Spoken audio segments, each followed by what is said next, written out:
वाई बाजार येथे दिवसेंदिवस कोरोनाबाधित रुग्णांच्या संख्येत भर पडत असून अँटीजन टेस्टनुसार वाई बाजार येथे रुग्णांची संख्या 16 झाली असून त्यापैकी 12 रुग्ण निगेटिव्ह आले आहे। गावात कोरोनाचा फैलाव वाई येथील व्यापारातून झाला असल्याचा तपास वाई बाजार येथील प्राथमिक आरोग्य केंद्राचे वैद्यकीय अधिकारी डॉक्टर होलसुरे यांनी तयार केलेल्या अहवालानुसार समोर आला आहे। यामुळे व्यापारी वर्गात कोरोना आजाराविषयी भीतीचे वातावरण निर्माण होऊन एकच खळबळ उडाली आहे।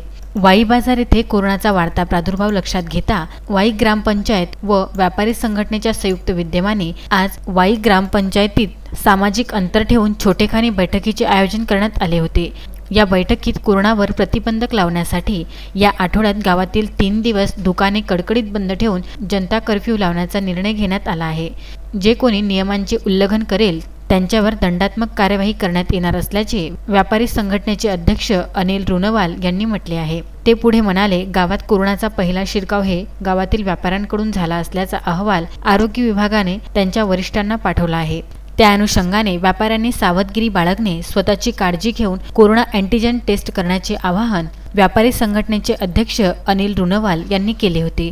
परंतु गावात कोरोनाचा फैलाव व्यापारी वर्गातूनच झाल्याने गावातील व्यापारी वर्गात भीतीचे वातावरण निर्माण झाले असून अध्यक्षांनी सुचविलेल्या अँटीजन टेस्टला व्यापाऱ्यांनी विरोध दर्शविला आहे। रुपेश मोरे, विदर्भ न्यूज, वाई बाजार।